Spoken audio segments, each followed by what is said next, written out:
Este programa tem apoio cultural da CNM, Confederação Nacional dos Metalúrgicos.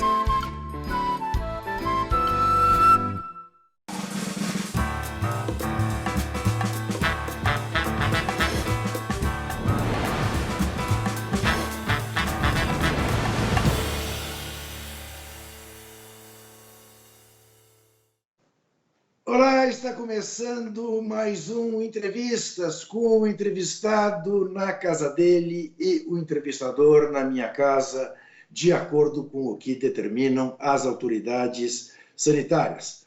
E a conversa hoje será com o desembargador Rogério Favretto, do TRF4. O desembargador Rogério Favretto ficou nacionalmente conhecido ao cumprir a lei e determinar a soltura do presidente Lula. De lá para cá, muita coisa aconteceu. E é sobre tantas coisas que aconteceram de lá para cá que nós vamos conversar neste programa, neste Entrevistas de hoje. Mas começando por um assunto que está quentíssimo e que eu gostaria de ouvir a opinião do desembargador Rogério Favretto. Desembargador, primeiramente, muitíssimo obrigado por dedicar o seu tempo à TVT. Em segundo lugar, eu lhe pergunto, a CPI extrapolou nesta quarta-feira ao determinar a prisão do ex-servidor do Ministério da Saúde, Roberto Dias? Olá, Juca, é uma alegria participar do seu programa, entrevistas. Sou um admirador seu, tanto na parte esportiva como na parte política. Cumprimentos pelo programa e estou aqui à disposição para fazer um diálogo sobre essas questões que anunciaste. Me parece que a questão da CPI está enfrentando várias questões que envolvem justamente tanto por pessoas como testemunhas e alguns que poderão se tornar investigados, e considerando que, com base na Constituição, as comissões parlamentares de inquérito possuem poder investigativo, elas podem determinar, obviamente, medidas também de restrição à liberdade. Não gostaria de fazer um juízo, porque não acompanhei detalhes apenas pela imprensa, mas é um tema que está na alçada e às vezes, medidas como essa são medidas para também demonstrar que a investigação é uma investigação que procura buscar a verdade. Senão, também pode-se caminhar por uma questão muito transversal, muito desviada. Então, me parece que estão exercendo as suas competências. Obviamente, se algum depoente, algum investigado se sentir com alguma violação, poderá recorrer às medidas judiciais de proteção e de correção. Desembargador Rogério Favretto, antes da gente entrar nas minúcias de tudo que o envolveu a partir do episódio em que o senhor determinou a soltura do ex-presidente Lula, eu quero lhe fazer uma pergunta. Eu sou filho do Ministério Público, eu sou filho de procurador da Justiça.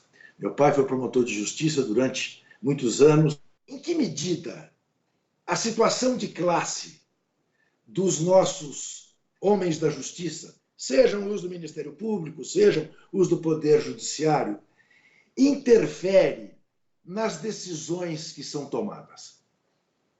Nós não podemos deixar de considerar que qualquer instituição ela é um extrato da sociedade. E as instituições especiais da justiça, elas têm, vamos dizer assim, uma composição, uma origem de regra das sociedades de classe mais altas, mais elitistas. Então, normalmente são visões mais formais, conservadoras, com certa dose de preconceito em muitos temas sociais, de ordem das minorias e assim por diante. Porque justamente há uma seleção, inclusive, pela possibilidade econômica de ascender a boas escolas, a boas universidades, aos concursos, que agora, aos poucos, estavam mudando com a inclusão das cotas, por exemplo, com a valorização das cotas raciais, sociais, mas que já estamos sofrendo recessos por todo esse ataque às universidades, especialmente, né? Então, obviamente que o sistema judiciário, né, o sistema de justiça, que eu gosto de falar, envolvendo o Poder Judiciário, Ministério Público, as advocacias públicas, elas representam esse extrato. E eu, que vim da advocacia, fui advogado privado, mas fui por mais de 20 anos advogado do município de Porto Alegre, procurador, concursado, eu já verifiquei tudo isso. Como é que se compreende, como é que se percebe uma flagrante elitização, e aí, por consequência, é óbvio que as pessoas carregam suas compreensões, né? Carregam, obviamente, que não quer dizer que apenas por tua origem, por tua formação, você não vai ter uma compreensão mais justa na hora de decidir, mas elas interferem. Então, nós temos justamente um elemento que certamente interfere. Eu sou filho de pequeno agricultor, construí minha vida, optei por fazer concurso público, Juca, porque meu pai era um pequeno agricultor, já era arrendatário, sequer tinha terras. Eu dizia, eu ia ser um sem terra. Então, optei por isso, foi uma opção minha, mas senti também na minha caminhada profissional muitas adversidades, muitos preconceitos, como também nesses episódios mais graves. Eu acho que o pensamento hoje, um pouco contra-majoritário no direito, ele é tentado, desde logo, ser cancelado, ser restringido. Mas a gente tem que enfrentar isso dentro dessas adversidades. Eu aprendi a superar obstáculos e, obviamente, não são fáceis, mas são desafios da vida. Mas é um contexto, nesse meio judiciário que tu conheces, pela sua família. Aliás, quero dizer uma coisa da alegria, não queria também tocar nesse assunto, tive a grata satisfação de conviver no último período com o seu irmão Carlos Alberto. Nós tínhamos uma confraria e jantávamos todas as terças-feiras. Eu sei que não queria tocar nessa parte emotiva. O nosso grupo chamava os doentes, porque ele era o nosso decano. E uma rica pessoa que eu convivi nesses últimos anos, certamente lhe deixou também um legado de conhecimento. Então, fazer uma homenagem também ao nosso Kifa, que nós chamávamos assim, então, sem querer desbordar, mas não podia deixar de ser também, vamos dizer assim, essa coincidência na nossa vida que hoje aqui nos apresentamos virtualmente. O senhor me comove e eu não desconfiava nem de longe, ele jamais tocou nesse assunto comigo. O Beto sempre foi muito discreto, sempre fez questão de separar as coisas. Fico comovido. Doutor Favretto, em que medida o senhor falou nessa questão que para mim é essencial de contracorrente? O senhor teve uma atitude de ir contra a corrente que foi absolutamente formidável e exemplar. Eu lhe pergunto, hoje, passado tanto tempo, coberto de carradas de razão, como o senhor estava e os fatos demonstravam que o senhor estava, que sentimento fica hoje? As dores da perseguição foram maiores do que a da solidariedade e do sentimento de que hoje o senhor sabe que a história lhe deu razão? Olha, Juca, primeiro, todo o magistrado, né, não pode escolher o que vai enfrentar. Eu estava, por uma organização do meu tribunal, em um plantão judicial, já tinha até recebido um processo naquele mesmo final de semana, naquele mesmo dia, já havia despachado. Veja bem que os setores da mídia até distorceram que eu recebi aquele habeas corpus logo após iniciar meu plantão. Meu plantão tinha iniciado às 14h, era um dia que tinha jogo da seleção brasileira, então o expediente foi antecipado. E a gente tem que enfrentar. Eu, obviamente, não escolho. Obviamente, foi uma situação bastante difícil, porque os temas são controvertidos, havia um conjunto já de questões decididas. Eu apreciei com muita serenidade, sabendo da repercussão, obviamente, mas eu entendo que o julgador não pode se pautar pela repercussão, senão a mídia publicada já direciona. E eu apreciei de acordo com a Constituição, com as leis, com a minha compreensão. Obviamente que a minha compreensão ela pode ser diversa de outros colegas, mas para isso temos um sistema que permite os recursos. E aí a primeira observação, Juca, ninguém recorreu daquela decisão. O que me espanta até hoje, o Ministério Público não entrou com recurso aos tribunais superiores, ao STJ, ao Supremo, para suspender, para cassar a decisão, que tudo indicava que fariam, porque o contexto que estava. E o que optaram por vias que podemos comentar na sequência, por vias extremamente, vamos dizer assim, anormais e ilegais. E eu decidi, de uma forma muito conforme minha compreensão, e aí, obviamente, se desenvolveu. Entendo e estou tranquilo até hoje, com serenidade. Obviamente que sofri muito com as perseguições, com os processos, até processos criminais contra a minha pessoa, mas eu tinha que decidir. Eu creio que decidi adequadamente. O sistema pode corrigir reformando sobre isso. E, obviamente, as perseguições foram muito grandes, foram momentos de muita tensão. Eu hoje, olhando melhor, Juca, naquele contexto, tudo se caminhava dentro do sistema de justiça para aquela única compreensão, que tentaram vender e colocar dentro da mídia tradicional, digamos assim, que tinha que aquela pessoa ser condenada, mantida presa. Eu não vou entrar no mérito das questões que estavam ali. Eu não apreciei aqueles processos, apreciei o que me foi submetido e entendi que tinha o direito à concessão da sua liberdade. Então, qualquer pessoa, qualquer magistrado que, como se diz no popular, se atravessasse a essa linha que parece que se arquitetou até, ele tinha que ser duramente, né, excluído. Né? Dias atrás uma pessoa me disse, eles queriam lhe cancelar, é a palavra da moda, né? Eu tinha que ser cancelado. E eu digo por duas razões, Juca. Primeiro, para mostrar que eles estavam certos e eu estava errado. Aí você vende para a opinião pública, olha, ele está errado. Segundo, isso justificava também que dava um sinal, melhor dizendo, que ninguém se movimentasse de forma diversa. Obviamente que o meu movimento não foi escolhido.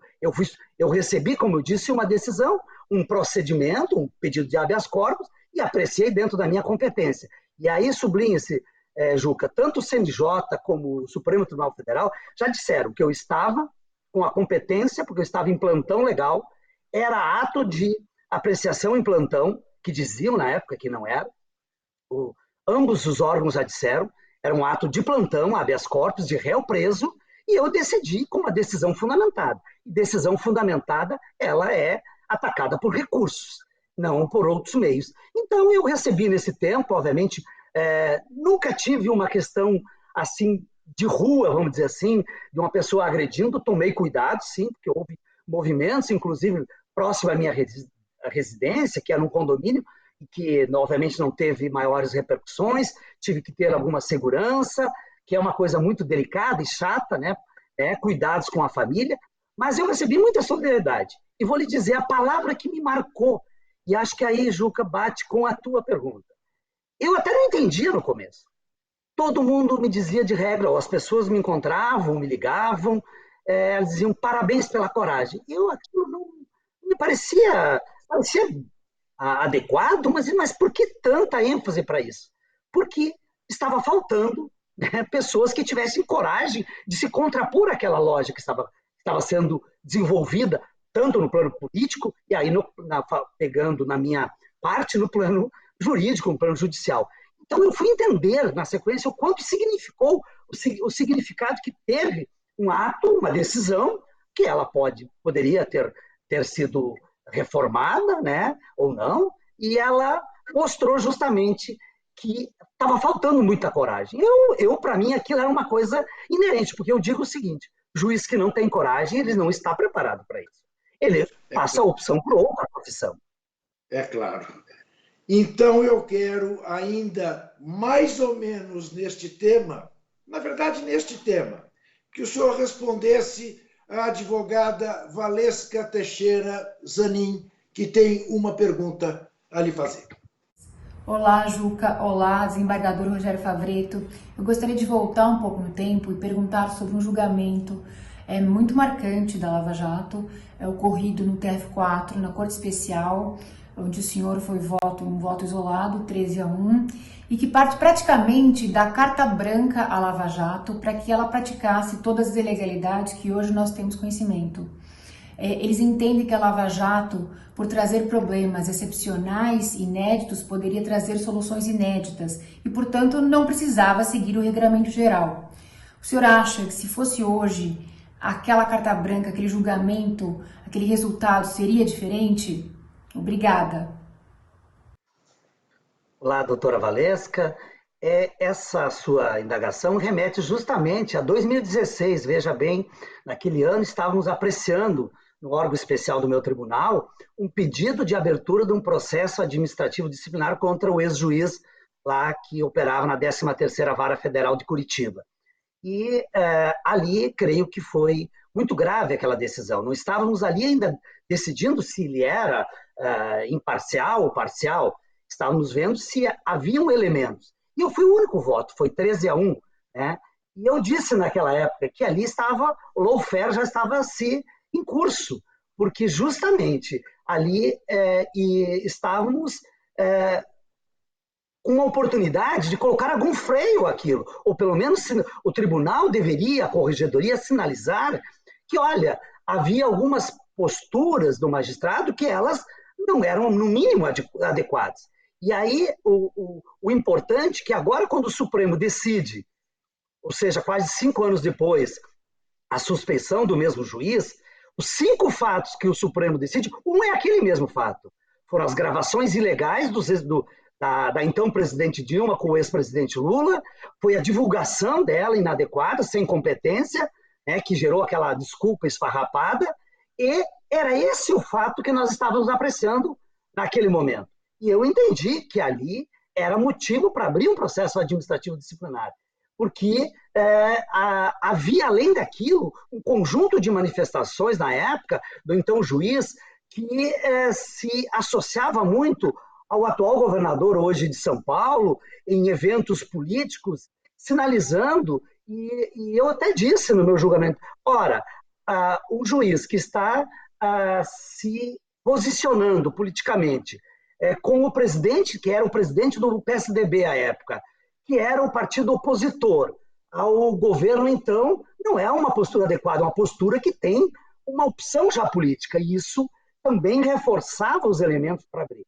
E eu disse até uma frase que eu gosto de repetir, Ju, que eu disse que nós não podíamos abrir mão daquilo, porque o judiciário que abdica da imparcialidade, ele despe-se da toga e veste de militante político. E era assim que eu via. E fico feliz, e hoje, não imagina, Juca Valesca, quantas pessoas, depois desse julgamento, diziam, tá vendo, o tempo é o senhor da razão, nada como o tempo. Eu não estou por isso, mas eu estou, obviamente, que me conforta, porque eu creio que se naquele momento o tribunal sinalizasse e abrisse o procedimento, não sei se então o magistrado teria freado, porque me parece que havia ali uma orquestra muito bem combinada. As gravações, o intercept da Operação Spoof mostram que eles não tinham muitas combinações. Não sei se frearia, mas eu acho que era um dever. Eu fico tranquilo, porque, infelizmente, meu colega que relatou, ele entendeu que era um processo de exceção. Não existe processo de exceção e não, muito menos um tribunal de exceção que acabou tendo uma decisão que sinalizou. Então, fiquei vencido e, às vezes, o tempo é o senhor da razão e esse e outros fatos hoje me confortam muito mais. Não que eu dependo do conforto, mas é uma tranquilidade de continuar decidindo e seguindo as minhas compreensões. A exemplo da história, da mesma maneira que um dia se disse ainda há juízes em Berlim, naquele dia nós soubemos que ainda havia juízes no Brasil. Nós vamos fazer um rápido intervalo e voltaremos em seguida.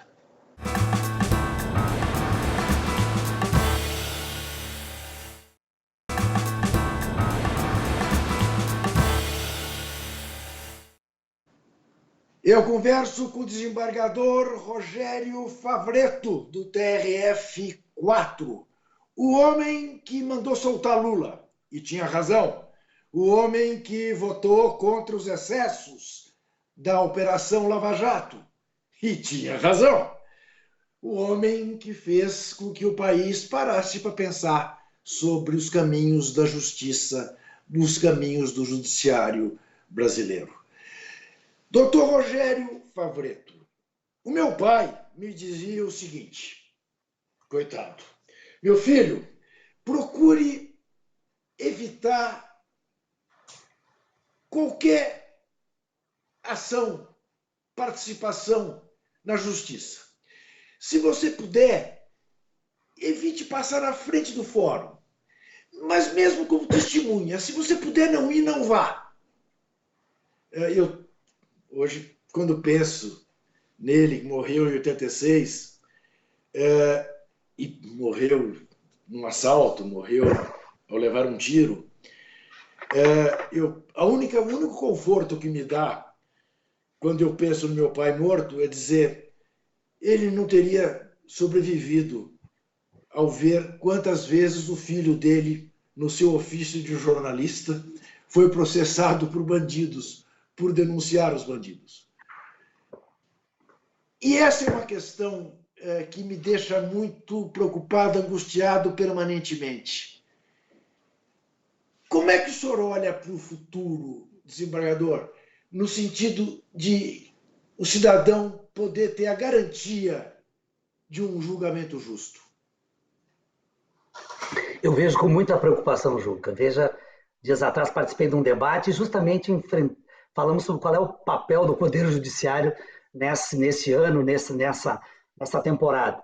E me parece que com esses desvios que hoje enfrentamos, em vez de o Poder Judiciário, a Justiça, cumprir aquele papel de efetivação, os direitos humanos, sociais, fundamentais, de uma forma equilibrada, de uma forma serena, nós com essas ondas que se propagou de falsos heróis, de salvadores da pátria, e que não é papel de nenhum magistrado, gerou, ao meu ver, um problema muito grave, que eu chamo de descrédito hoje do sistema de justiça. Porque houve essa interferência muito grande na política pelo Poder Judiciário, se criminalizou a política, o que é um erro estratégico, já estamos pagando caro por isso. As garantias, as prerrogativas. Também em 2016, Ju, que eu dei uma entrevista a um jornal aqui do Sul 21, e eu disse que o Judiciário ia pagar um preço muito caro por essa atração aos holofotes. Usei genericamente. E, efetivamente, hoje o orçamento do Judiciário é atacado, é fragilizado. Isso não estou pensando corporativamente, isso interfere.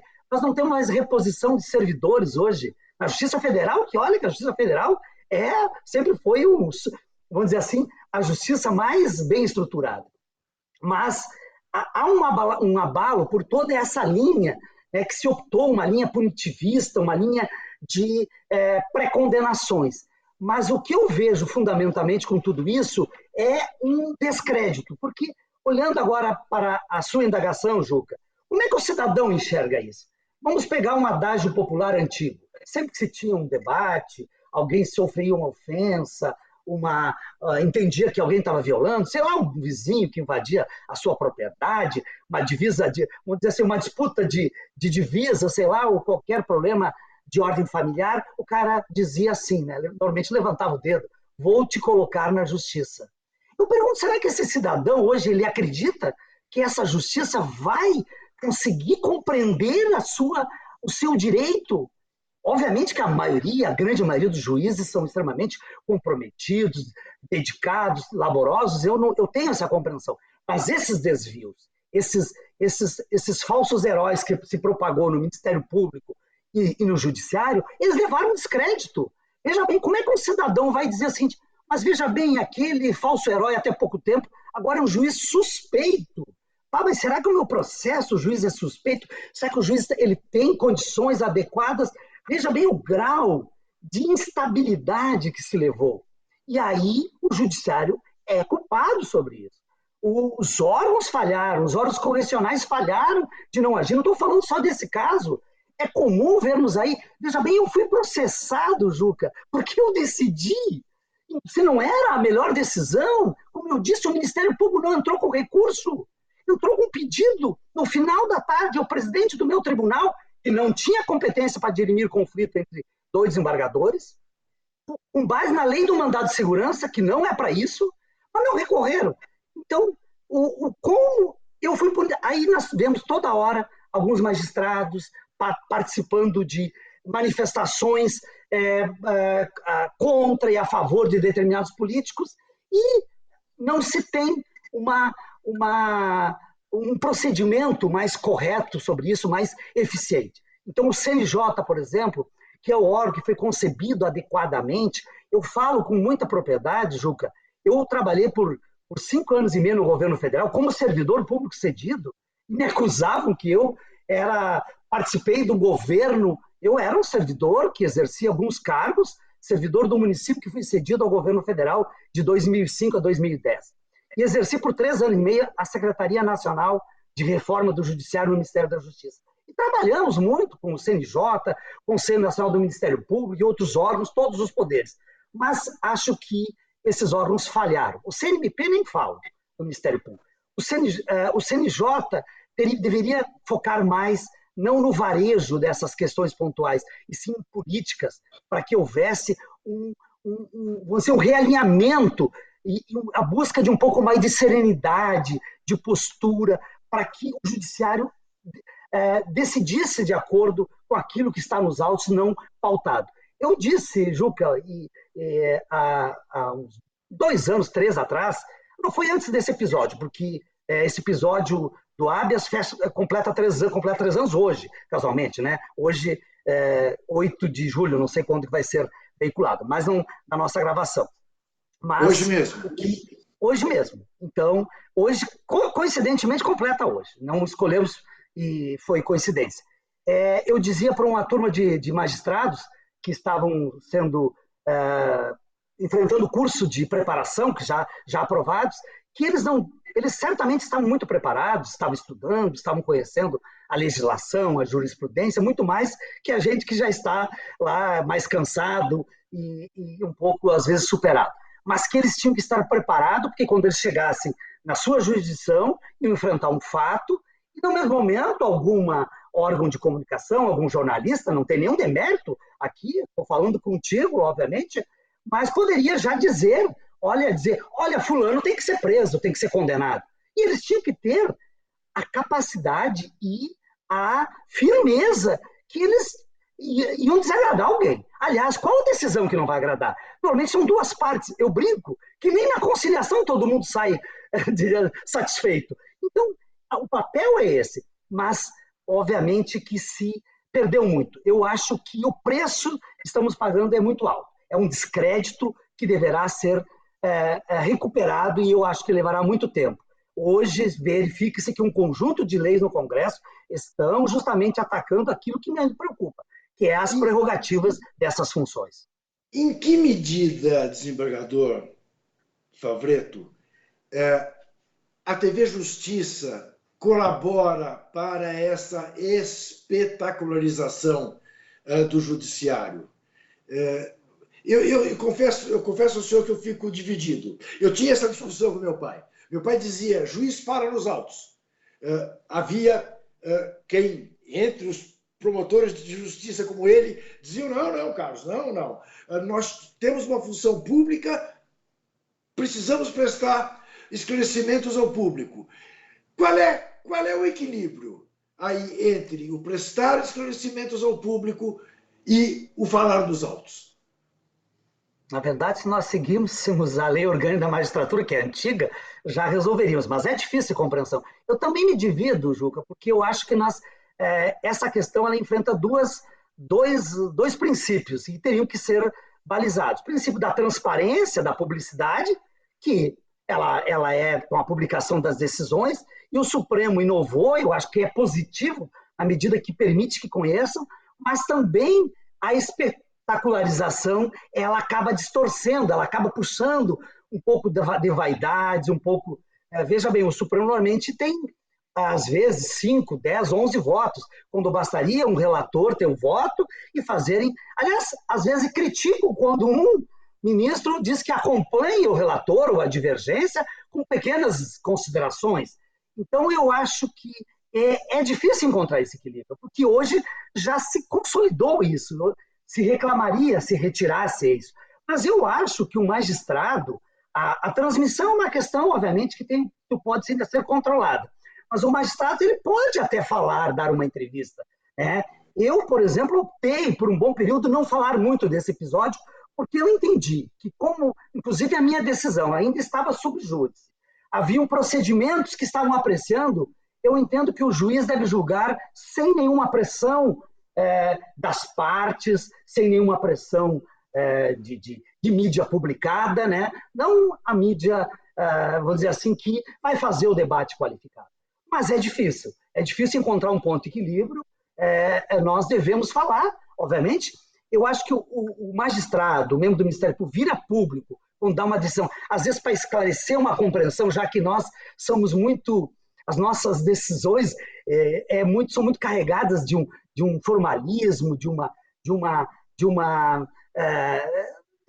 muito rebuscadas a nossa escrita. Às vezes uma tradução popular é boa, mas ela tem que ser até ali, ela não pode afetar a questão que envolve, que pode estar ainda em discussão. Aliás, o magistrado não pode comentar sobre um processo seu e de outro que ainda está em apreciação. Pois é, doutor Favretto, mas o episódio de 3 anos atrás tornou-se tão histórico que nós temos que voltar a ele. E vamos voltar com uma pergunta de uma testemunha que estava na Polícia Federal naquele dia, naquele momento. Um dos advogados do ex-presidente Lula, o doutor Luiz Carlos da Rocha.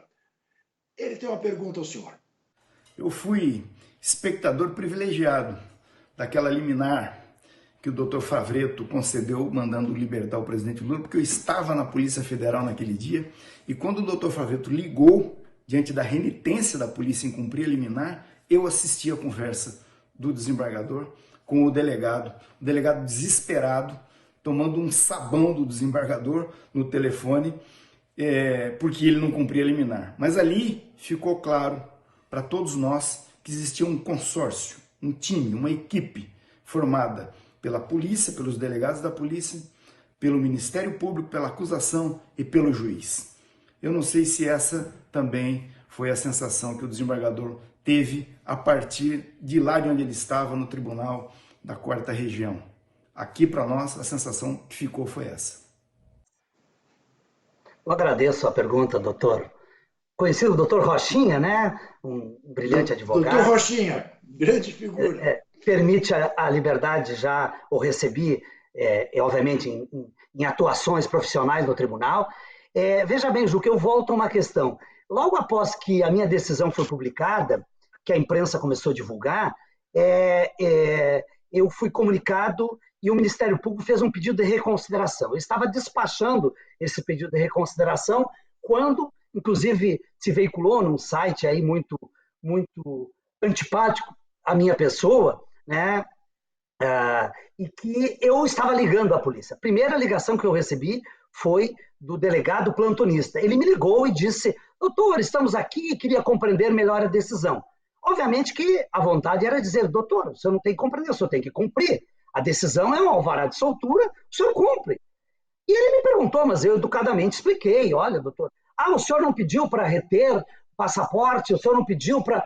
Doutor, eu apreciei e essa decisão, me parece que o réu já se manifestou que não tem intenção de deixar o país, nada, mas essas são medidas que depois o magistrado poderá apreciar, se for o caso, essa minha decisão.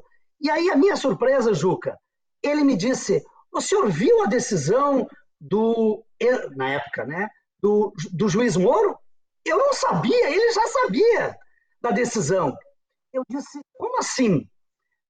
Eu estava com o processo aberto, não aparecia a decisão. Ele despachou em outro processo. Porque, diga-se, esclareça, porque às vezes essa questão nunca ficou bem esclarecida.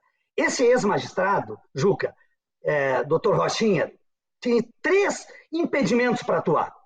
O habeas atacava um ato da 12ª Vara Federal, a vara de execuções penais, não era a vara que ele judicava. Segundo, ele é um magistrado, um juiz de piso, como se diz, inferior aos desembargadores do tribunal. Ele está na hierarquia, não pode rever uma decisão. Terceiro, ele estava de férias. E de férias, não se diz que possa decidir. Pode até desenvolver sentenças e resolvendo passivo, mas quando tem um juiz respondendo pela tua jurisdição, você não pode atuar. Então ele não poderia. Aí eu fui verificar qual era essa decisão. Veja bem, já sabiam. E naquele momento eu tive a clareza que a decisão não seria cumprida. Eu expliquei e o delegado, muito educado, disse: olha, estamos aqui fazendo os procedimentos, vamos fazer os exames, porque o advogado que atuava, quando fez um contato comigo, obviamente que é um contato normal, por um telefone público do tribunal, que fica com o plantonista, ele me perguntou se, caso fosse deferida, que apreciasse a possibilidade de dispensar o exame médico. E eu verifiquei, isso é um procedimento padrão, porque é uma opção do réu preso, né? Quando se entra no estado prisional, se faz porque o Estado quer saber em que estado aquela pessoa físico ela entra, para depois não ser acusado, eventualmente, de alguma violação. Quando ele sai, é direito dele. Se ele quiser dispensar, assim o faz. E eu expliquei ao delegado que estava, inclusive, dispensado isso pelo meu despacho.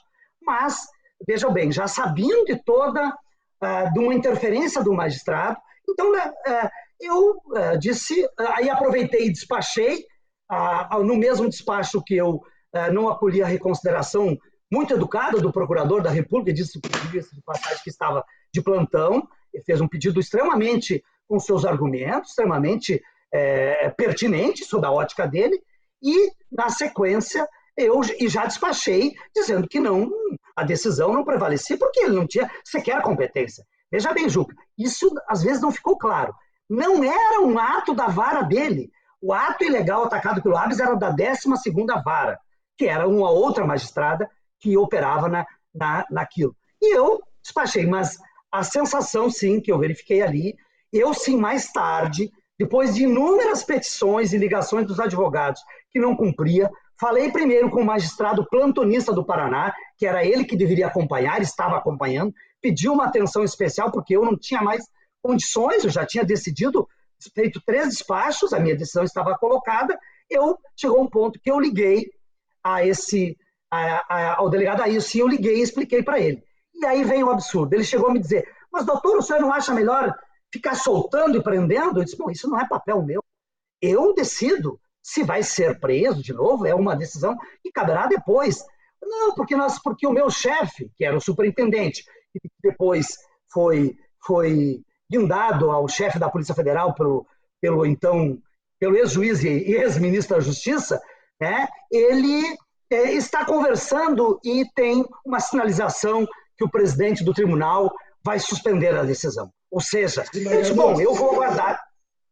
Deixa eu lhe interromper por uma razão. Eu preciso fazer um intervalo e nós vamos voltar a esse tema, porque, é claro, a terceira pergunta do deputado Paulo Teixeira também é sobre isso. E aí o senhor complementa. É rapidinho.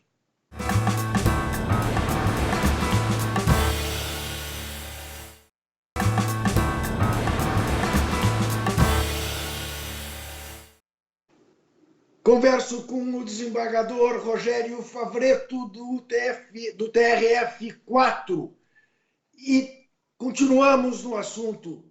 O dia da soltura do presidente Lula, 3 anos atrás, exatamente neste dia 8 de julho. Agora com a pergunta do deputado do PT de São Paulo, Paulo Teixeira. Olá, Juca Kfouri. Olá, desembargador Favretto. Desembargador, o senhor protagonizou um momento de iluminação do judiciário brasileiro, quando o judiciário brasileiro vivia tempos de trevas. Era um verdadeiro estado de exceção judicial. E o senhor concedeu uma liberdade ao presidente Lula, num contexto de um pedido que foi formulado por mim, pelos deputados Vadir Damuso e Paulo Pimenta. O senhor concedeu a liberdade do presidente Lula.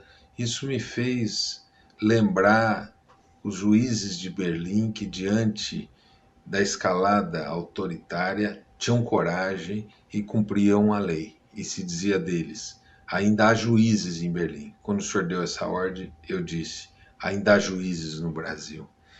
E quando o senhor tomou aquela decisão, houve uma articulação envolvendo então o juiz Sérgio Moro, o promotor Dallagnol, os seus colegas desembargadores, inclusive com o ministro do Supremo, para reverter a ordem que o senhor havia dado e conseguiram de fato reverter.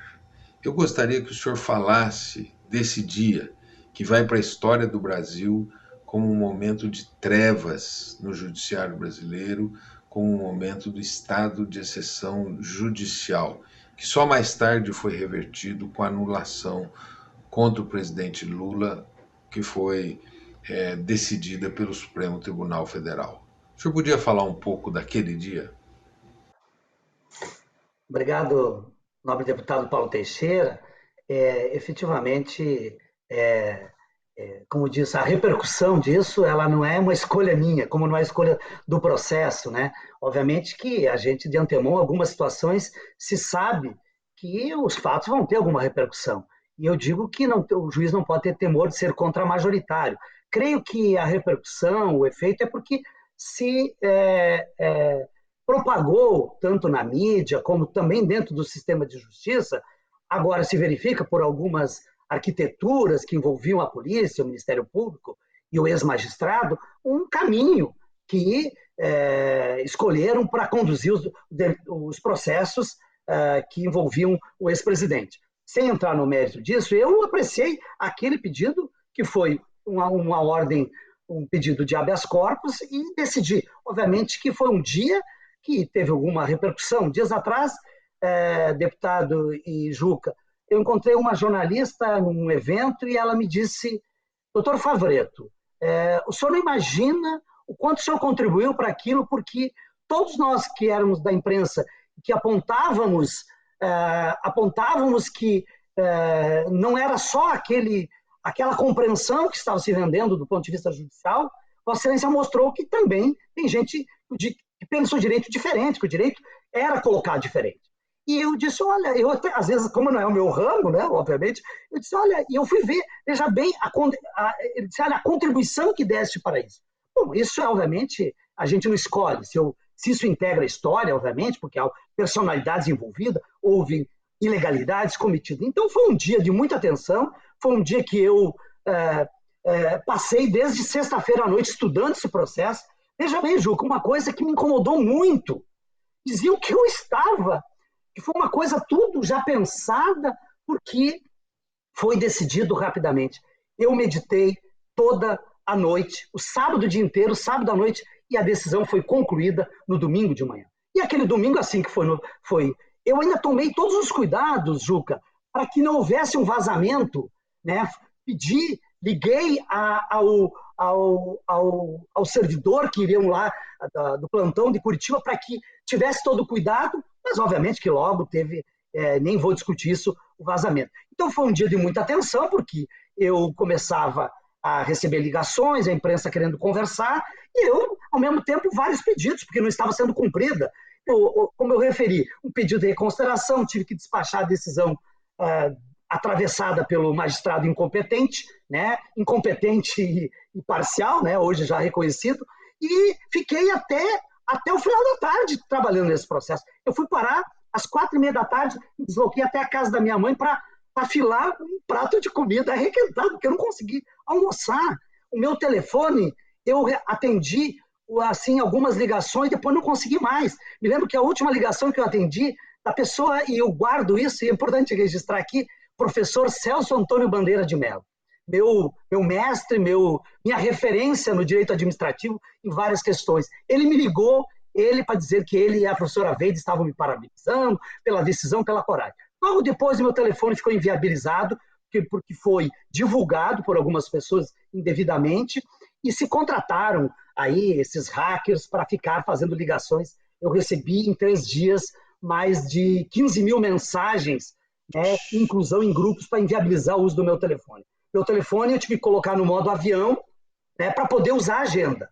E troquei o telefone depois, 2 dias depois, para isso, né? Então foi um dia de muita atenção. Né, doutor Favretto? É bom registrar, para quem não sabe, 2 coisas. Primeiro, que embora naquele momento com uma certa solidão no que diz respeito àquela parte do judiciário que avalizava atitudes arbitrárias do ex-juiz e ex-ministro da Justiça, o doutor Favretto tinha, e teve depois também ao seu lado, as maiores autoridades internacionais do direito denunciando a Operação Lava Jato como uma operação absolutamente arbitrária, injusta, ilegal, sob todos os aspectos. Então, isso é uma coisa necessária do ponto de vista do mundo jurídico, mundo internacional. E é importante dizer também, e não foi dito aqui, pelo menos até agora, e vou dizer, as ações contra o doutor Favretto no STF foram arquivadas por unanimidade. Por unanimidade. Então, feito este registro, e notando que na garrafa térmica do chimarrão do desembargador temos aí o distintivo do Colorado, que infelizmente ontem foi derrotado pelo Palmeiras, eu vou pôr aqui do meu lado... Foi pelo São Paulo ontem. Pelo São Paulo, por 2-0. Eu vou pôr aqui do meu lado uma figura que ambos gostamos, o doutor Sócrates, da democracia corintiana, que é disso que nós estamos falando. Não haverá democracia no país se não houver uma justiça como... Não é como a justiça que o doutor Favretto representa, é como a justiça como ela deve ser. Tão simples como isso. Tão simples como isso. E aí... Veja, Juca, só para completar essa questão, obviamente que o procedimento disciplinar do CNJ foi arquivado em dezembro do mesmo ano. Mas o processo criminal ele durou mais de um ano.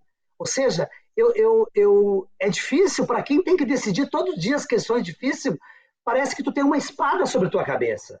Porque ainda mais você sendo acusado de agir no estrito ofício da sua profissão, do ofício legal. E aí, felizmente, o Supremo, o desembargador, o ministro relator do Supremo Tribunal Federal, que é extremamente, nesse sentido, incontestável, né? Qualquer questionamento, o ministro Luiz Roberto Barroso decidiu monocraticamente, houve um recurso do Ministério Público e foi confirmado a unanimidade. E eu só vou ler duas frases que o ministro disse.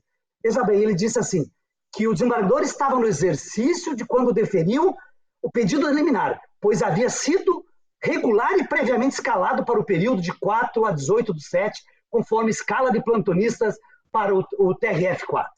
E ele disse, asseverou ainda o ministro, independente se discordar ou não da decisão, isso que é a essência. Discordar é da essência do direito. Ela não pode ser qualificada como inconsistente, artificial ou inverídica, como afirma o Ministério Público, porque ela foi fundamentada e as decisões fundamentadas se atacam por recursos. Então, isso para mim foi, assim, um desagravo importante. Como foram de todas essas autoridades que fizeram, porque se eu fosse me pautar naquele dia, Juca, sabe como é que a mídia convencional, aqueles jornais ali que ficam 24 horas, sabe como é que era a tarja do meu nome? O plantonista. Eu parecia que, sem nenhum demérito aqui, vamos saber, claro, um porteiro, qualquer trabalhador tem todos os valores e eu tenho maior pressa. Como se eu estivesse lá na portaria do tribunal e peguei e dei um despacho. Eu não tinha nome, eu não tinha cargo. Os demais eram os deuses, eram tudo. Mas, obviamente, que eu também não me pautei por isso, porque eu sabia que eu estava do lado da boa justiça e que o sistema um dia processaria isso. Estou extremamente, não distinguido por que é essa escolha, mas eu acho que é importante que o Supremo possa ter apreciado, e eu referi antes, Juca, o Supremo acolheu 5 pedidos de suspensão, um foi aquele que eu já havia manifestado em 2016, e o outro foi ter descumprido a minha decisão daquele dia, ou seja, eu estava envolvido em 2 desses episódios, né? Então imagina como foram as consultas, né, as manifestações nesses dias. Mas, obviamente, que também respeitaria a decisão de forma distinta do Supremo. Mas, às vezes, o tempo demora, mas ele também corrige essas distorções. Eu cometi um equívoco imperdoável, partindo de mim, de confundir a vitória do São Paulo sobre o Inter com a do Palmeiras sobre o Grêmio. Mas é que a do Palmeiras sobre o Grêmio agradou o desembargador. A que desagradou foi a do São Paulo sobre o time dele. Doutor Favretto, infelizmente o nosso tempo está acabando, mas eu não posso deixar de perguntar ao senhor em que medida o senhor considera que tudo que houve nesta famigerada Operação Lava Jato tem a ver também com uma perda de soberania do judiciário brasileiro, influenciado, eventualmente, não sei qual é a sua opinião, eventualmente influenciado pelo Departamento de Estado dos Estados Unidos. Eu acho que é preocupante isso. E existe porque está hoje sendo revelado que várias dessas colaborações que houveram, especialmente com o Departamento de Justiça dos Estados Unidos, elas foram informais, não pela via institucionais, que existe um departamento de cooperação e relações internacionais no Ministério da Justiça. Existe essa cooperação, existe legislação para isso, existem procedimentos. Vários desses atores, Juca, que participaram desses processos, não estou falando só desses processos que envolvem, né, essas operações, que, aliás, eu gostaria de fazer apenas uma observação.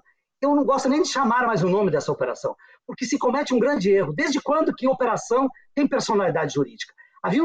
Os jornais diziam toda noite, a operação tal prendeu hoje, fez busca. A operação é um nome que se dá a uma ação policial ou do Ministério Público para tentar não vazar previamente aquilo que está se investigando, que é uma cautela. Mas se vendeu como uma instituição. Aliás, os agentes do Ministério Público, parte deles, criaram até uma fundação para direcionar os recursos disso, que felizmente o Supremo corrigiu.